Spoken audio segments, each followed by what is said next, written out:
Hello అండి, నా video నచ్చితే సబ్స్క్రైబ్ చేయండి, లైక్ ఇవ్వండి, కామెంట్ చేయండి, షేర్ కూడా చేయండి. ఇవాల్టి వీడియోలో ఫుల్ డే వ్లాగ్ చూపించబోతున్నాను. అలాగే డీమార్ట్కి వెళ్ళి ఇంటికి కావాల్సిన సరుకులని తెచ్చుకున్నాను. పొద్దున్న 5 గంటలకు లేచి పనంతా చేసుకోవాలి, లేదంటే బస్సు వెళ్ళిపోతుంది. బయట చినుకులు పడుతున్నాయి, చూస్తూనే ఉండండి.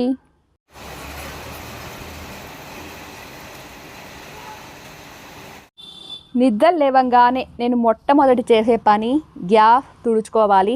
గ్యాస్ కనుక గలీజ్గా ఉంటే నాకు అస్సలు మనసొప్పదు వంట చేయడానికి. చాలా గలీజ్గా ఉంటే చూడడానికి నాకు చిరాకు వస్తుంది. ఫస్ట్ ఇలా గ్యాస్ మొత్తం క్లీన్ చేసుకొని తర్వాత వంట చేసుకుంటాను. స్టీల్ నారతో కొద్దిగా సోప్ అద్దుకొని ఇలా రుద్దుకోవాలి. మరి ఎక్కువగా వేసి రుద్దేబాకండి, దాని మీద లైన్స్ పడిపోతాయి. మనం కాటన్ క్లాత్తో తుడిస్తే 2-3 సార్లు జాడించాలి, అది మొత్తం ఎక్కువ కొంచెం ప్రాసెస్ ఉంటుంది. అదే ఇలా స్పాంజ్తో క్లీన్ చేసుకుంటే ఒక్కసారి ఇలా చేస్తే చాలు, అందులో ఉన్న నీళ్ళని బాగా పీల్చేసి తొందరగా క్లీన్ అయిపోతుంది, ఎక్కువ పని అనిపించదు. గ్యాస్ క్లీన్ చేసిన తర్వాత ఇల్లు మొత్తం చిమ్మేస్తాను. నాకు నడిచేటప్పుడు కాళ్ళకి మట్టి అంటుకోకూడదు. మట్టి అంటుకుంటే నాకు అది కూడా చిరాగ్గా ఉంటుంది.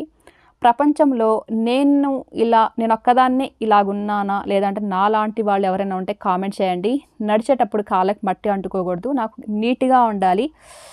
మన ఇల్లు మనం క్లీన్ చేసుకోకపోతే పక్కింటి వాళ్ళు వచ్చి క్లీన్ చేయరు కదా. ఇల్లు మొత్తం చిమ్మేసిన తర్వాత రోజు ఇలా తడిబట్ట పెట్టుకుంటాను. పొద్దున సాయంత్రం ఇల్లు చిమ్ముకొని రోజుకి ఒకసారైనా తడిబట్ట పెట్టుకోవాలి. ఇల్లు క్లీన్గా ఉండాలి.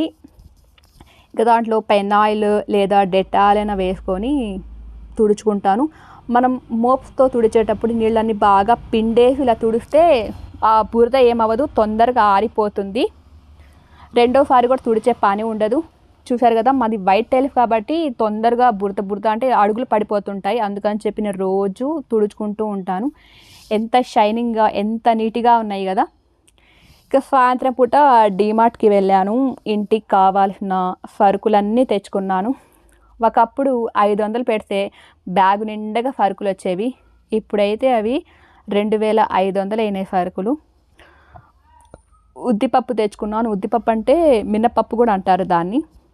ఇంకా దాంతోపాటుగా పెసరపప్పు, ఇవి సరుకులని ఇలా తెచ్చి పెట్టుకుంటే పొద్దున్నే ఏదో ఒక వంట చేసి పెట్టవచ్చు. పిల్లలకి పెద్దోళ్ళకి టైం అయిపోతూ ఉంటుంది. సరుకులు ఏం లేకపోతే కూడా అదొక టెన్షన్. మళ్ళీ అది శనగలు, ఇంకా దాంతోపాటుగా గోల్డ్ మైసూర్ శాండల్ సోప్, అది చాలా బాగా ఉంటుంది మైసూర్ శాండల్ గోల్డ్.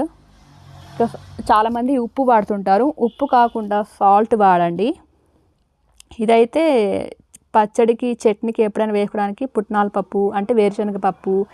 ఇంకా నేను ఎప్పుడు ఇంగు యూజ్ చేయలేదు, అందరూ యూజ్ చేస్తుంటే చూసి నేను కూడా తెచ్చుకున్నాను. అది ఎలా ఉంటుందో టేస్ట్ చేయాలి. ఇంకా దాంతోపాటుగా ఇలా బట్టలు ఉతికే సోపు. మనం ఆ డీమార్ట్కి వెళ్ళినప్పుడు 2 రకాలు ఉంటాయి బాస్మతి రైస్. ఒకటేమో ఫ్లేవర్ స్మెల్ బాగుంటుంది, ఒక దాంట్లో ఏమో స్మెల్ ఉండదు. స్మెల్ చూసి తెచ్చుకోండి, ఎందుకంటే బిర్యానీ చేసేటప్పుడు బాస్మతి రైస్ అంటేనే ఆ స్మెల్ ఉండాలి. అది చెక్ చేసి తెచ్చుకోండి. ఇంకా మైదా పిండి అంటే మా ఇంట్లో కొంచెం ఎక్కువగానే వాడతారు. ఇంకా దాంతోపాటుగా కందిపప్పు. అన్నీ ఒకేసారి ఎక్కువ తెచ్చుకోకుండా తక్కువ క్వాంటిటీ తెచ్చుకోండి. మళ్ళీ అవి అయిపోయిన తర్వాత తెచ్చుకోవచ్చు. ఎక్కువ క్వాంటిటీ తెస్తే తొందరగా పురుగులు పడిపోతున్నాయి. ఇదైతే వాముతో అయితే చాలా ఉపయోగాలు ఉన్నాయి.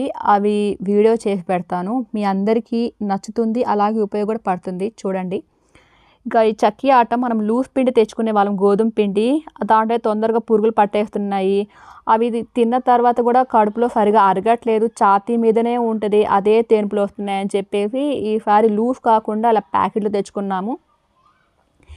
మనం ఎప్పుడైనా నేను ఫీపీలు అంటే మక్రోని ఎప్పుడు నేను వాడలేదు, ఎప్పుడు సేమియా ఉప్మా చేసేదాన్ని. మా అబ్బాయి తినకపోతుంటే సరే ఈసారి మారుద్దామని చెప్పి మక్రోని తెచ్చుకున్నాము. ఇక సంతూర్ సోప్, మా ఇంట్లో ఎక్కువగా వాడేదే సంతూర్ సోప్. దాంతోపాటుగా ఇది వచ్చేసి పీనట్స్ మనకి పచ్చళ్ళకి కావాల్సిందే. దాంతోపాటుగా ఇది జీలకర్ర అయితే చూసి తెచ్చుకోండి. ప్యాకెట్ అయితే ఒక రేటు ఉంటుంది, లూస్ అయితే ఒక రేటు ఉంటుంది. లూస్ తీసుకుంటే మంచిది, కొంచెం డబ్బులు తగ్గుతాయి. అలాగే ఏమైనా పురుగులు పట్టినా ఏదైనా ఉన్నా కానీ చెక్ చేసి తెచ్చుకోవచ్చు, లూఫ్ తెచ్చుకుంటే మంచిది. ఇది అయితే ఇది అలసందలు కూడా కూర చేసుకుంటే చాలా చాలా బాగుంటుంది. ఎప్పుడు పప్పు రసం అలాంటివి కాకుండా ఇలాంటివి అప్పుడప్పుడు తింటూ ఉండాలి, దాంట్లో ప్రోటీన్స్ ఎక్కువ ఉంటాయి. ఇవైతే సాయంత్రం పూట స్నాక్స్ లేదంటే పొద్దున పూట బ్రేక్ఫాస్ట్ చేసుకోవడానికి తెచ్చుకున్నాను అనమాట. ఇలా మొత్తం కలిపి ఇవన్నీ కలిపి నాకు 2500 పడింది. అక్కడ చూడ్డానికి అంతంత మాత్రమే ఉన్నాయి. కాకపోతే సంసారం అన్నాక 2500 ఏం పని, 5000 అయినా పెట్టాల్సిందే సరుకులకి. ఇంకా పొద్దున వంట చేసుకోవాలి, పిల్లలు స్కూల్కి వెళ్ళాలి అంటే ఏదో ఒకటి వంట చేయాలంటే ఇంట్లో అన్ని సరుకులు ఉంటేనే. ఇంట్లో ఏమి లేకపోయినా కానీ అస్సలు కాదండి, ఏదో ఒకటి చేసి పెట్టాలి రోజు 3 పూటల. ఇంకా ఈ డబ్బాలు క్లీన్ చేసుకోవాలి. నేనైతే సరుకులు తెచ్చినప్పుడల్లా క్లీన్ చేసుకుంటూ ఉంటాను. ఎందుకంటే వంటగదిలో ఉంటాయి కాబట్టి అవి తొందరగా జిడ్డు అయిపోతుంటాయి. అవి అలా పట్టుకోగానే చేతికి అంతా జిడ్డు అంటుకుంటూ ఉంటుంది. నార్మల్ వాటర్ కొద్దిగా సర్ఫ్ వేసి కాటన్ గ్లౌస్ బాగా ఇలా పిండేయాలి. దాని పిండి పిప్పి చేసేసి ఇలా బాగా క్లీన్ చేసుకోవాలి. ఒక్కసారి బాగా పిండితే రెండోసారి తుడిచే పని ఉండదు. దాని మీద నీళ్ళ మరకలు రేయకుండా ఇలా నీట్గా అయిపోతుంది. ఈ కాటన్ క్లాత్తో ఇలా డబ్బా అంతా బాగా శుభ్రంగా క్లీన్ చేసుకోవాలి. బలమంతా వేసి రుద్దేయకుండా ఇలా స్మూత్గా నైఫ్గా రుద్దుకోండి. అదే మనం డబ్బాలు బాగా శుభ్రంగా కడిగి గాలికి ఆరపెట్టి దాంట్లో వేసి పని ఎక్కువ ప్రాసెస్ లేకుండా ఇలా తడి బట్టతో తుడిచేస్తే పని ఎక్కువ అనిపించదు, అలాగే కష్టం కూడా ఏముండదు. ఇక డబ్బాలు పెట్టే ప్లేస్ అనమాట ఇది. తడి బట్టతో క్లీన్ చేసేస్తే అక్కడ ఉన్న దుమ్ము డస్ట్ మొత్తం అలా చుట్టేస్తుంది. అలా కాకుండా ముందు పొడి బట్టతో మొత్తం ఇలా క్లీన్ చేసి అక్కడ అంతా దుమ్ము ధూళి మొత్తం తుడిచేయాలన్నమాట. అదే మనం తడి బట్ట పెట్టేస్తే అసలు దుమ్ము అసలు రానే రాదు, అక్కడక్కడ అంటుకొని ఉండిపోతుంది. ఇలా పొడి బట్టతో మొత్తం ఇలా క్లీన్ చేసేసి ఆ దుమ్మంతా ఇలా దులిపేయాలి. అక్కడ ఏమైనా తినే అంటే అన్నం కూరలు ఏమైనా ఉంటాయి, జాగ్రత్తగా దుమ్ము దులిపేసుకోవాలి. తర్వాత ఇలా తడి బట్ట పెట్టుకోవాలి. చూసారు కదా, ఇలా తడి బట్ట పెట్టుకొని నీట్గా తుడిచేసుకోవాలి. అప్పుడు మనకి తొందరగా క్లీన్ అయిపోతుంది, దుమ్ము ఏం పడదు అక్కడ. ఇలాగా సరుకులు తెచ్చుకున్నప్పుడు చేసుకుంటూ ఉంటే మనకు కూడా ఇల్లు క్లీన్గా ఉంటుంది, పని అంతా ఒకేసారి మీద పడకుండా ఉంటుంది. ఇంకా సరుకులన్నీ ఇందులో డబ్బాలో వేసుకోవాలి. సరుకులంతా వేసుకున్న తర్వాత అప్పుడప్పుడు అంటే వారానికి 15 రోజులకు ఒకసారి చెక్ చేసుకుంటూ ఉండండి. ఎందుకంటే మనకి తొందరగా అందులో పురుగులు వచ్చేస్తున్నాయి.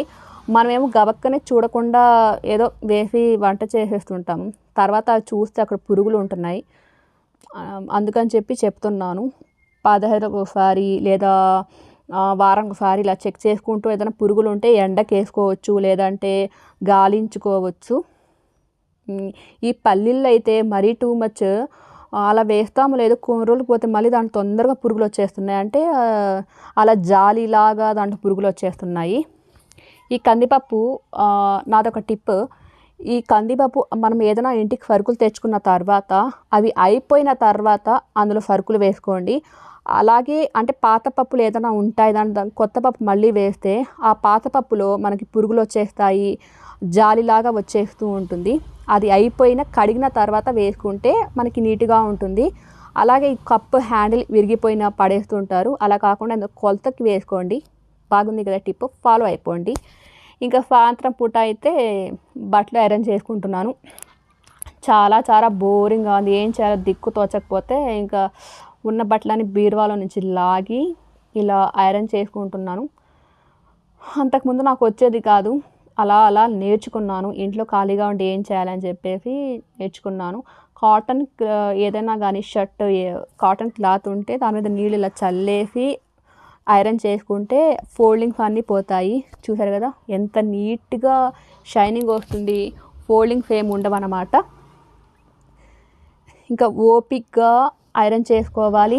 ఐరన్ చేసుకునేటప్పుడు చాలా జాగ్రత్తగా చూసి ఐరన్ చేసుకోవాలి, లేదంటే అది కరెంట్ది గబక్కనే చేతుల మీద వచ్చేస్తూ ఉంటుంది. ఇంట్లో చిన్నపిల్లలు ఉంటే ఇంకా జాగ్రత్తగా చూసి చేయండి. చిన్నపిల్లలు మీద పడిపోతుంటారు. ఐరన్ చేయడానికి కొంతమందికి రాదు. ఏది రాదు అంటే రాదు. అప్పుడప్పుడు ట్రై చేస్తూ ఉంటే అదే వచ్చేస్తూ ఉంటుంది ఆటోమేటిక్గా. సాయంత్రం పూట ఇంట్లో మంచి వాసన పాజిటివ్ ఉండడానికి ఇలా ధూప్ స్టిక్ వెలిగించుకుంటాను. సాయంత్రం పూట ఎప్పుడన్నా ఒకసారి. ఇది మంచి వాసన ఉంటుంది. నేను ఇంట్లో చేసిందే ఇది. బయట కూడా దొరుకుతాయి కావాలంటే మీకు. ఇంకా అంతేనండి. ఇలాంటి మరిన్ని వీడియోస్ కోసం చూస్తూనే ఉండండి భాను వ్లాగ్స్. నా వీడియోస్ నచ్చితే తప్పకుండా సబ్స్క్రైబ్ చేయండి, లైక్ ఇవ్వండి, కామెంట్ చేయండి, షేర్ చేయండి, సపోర్ట్ చేయండి. Thanks for watching. బాయ్.